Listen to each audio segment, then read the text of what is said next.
Let me take you back to the mid-90s. In those days, it took 6 doctors to diagnose it as shy driver syndrome.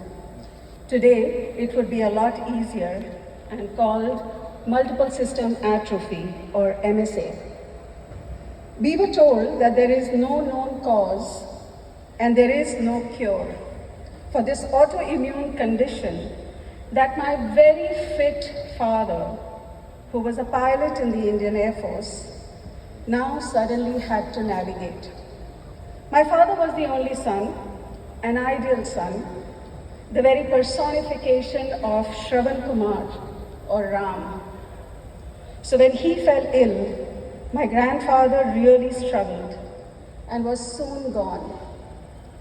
My very strong grandmother, who had been a caregiver to many, now became the caregiver to her only son, along with my mother, who was the primary caregiver.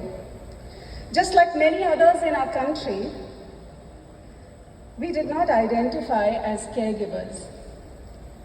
Let me tell you some trivia. There is no term equivalent to family caregivers in any of the Indian languages. You will find words like sevak, sahayak, timardar, but none of these are used for these gentle warriors, the family caregivers.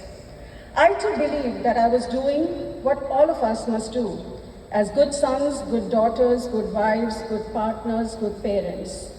A neurological condition that is debilitating a person day after day in front of you has significant impact on the health and well-being of the patient. The very dignity of the patient and the family goes through social isolation, erosion of their emotional well-being, and loss of financial capability. As of 2020, there are as many as 190 million people in India navigating a variety of conditions that require long-term and home-based care, ranging from aging, mental illness to neurological conditions like Parkinson's, MSA, MS, MND. These conditions leave the patients in need of care provided mostly by women as unpaid care at home.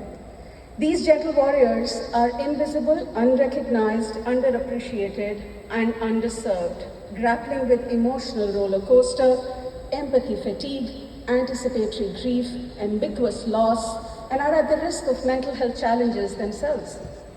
In the 90s, MSA was a rare condition. It took doctors very long to diagnose and even longer for us to accept. There is a lot that needs to happen between 2 doctor visits, and much of the discussion with the doctor is about the anxieties, insecurities, and fears when the family is actually looking for hope and miracles. It can be quite a task for the caregiver to track and report the symptoms. In today's digital age, it would be much easier with personalized care protocols delivered on a daily or a weekly basis, because it is better to know what to do now than to imagine and get overwhelmed by what might happen by reading on the internet. Palliative care is an emerging field, often misunderstood to be the end-of-life care, and yet to be fully integrated in the healthcare system. My father once started saying, "Beta, I might not be here the next time you visit." I was so overwhelmed that I did not let him finish.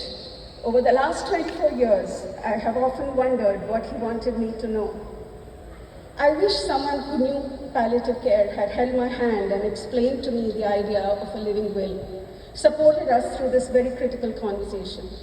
Each patient is different, and their caregivers have unique journeys.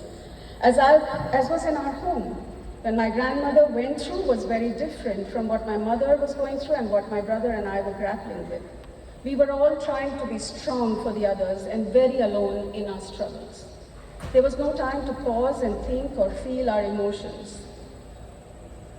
It was difficult to find friends and spaces where one could share.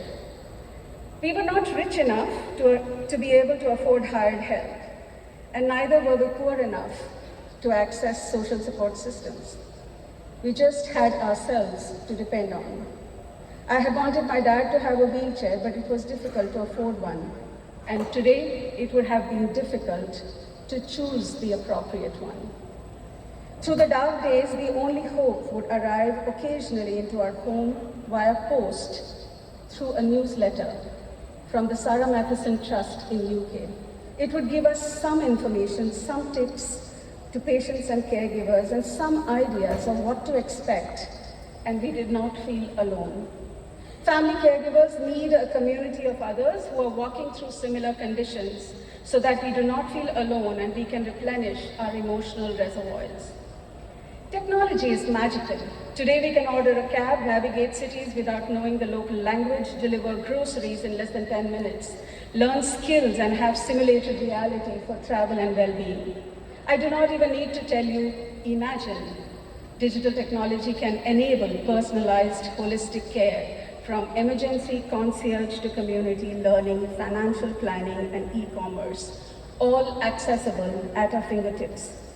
While modern urban living makes caregiving stressful and burdensome, especially for women, digital technology can help caregivers access time, support, and hand-holding that we need. In fact, even enable gender equality. There is no substitute for human touch, hand-holding, and emotional support of someone who understands, and digital technology can help such compassionate Saathis to connect with caregivers and help them create cherished memories. Caregiver Saathi is one such effort to build a platform. Thank you, Rajan, and the organizers and everyone here for creating the space to listen to the voice of the gentle warriors, our caregivers. Thank you.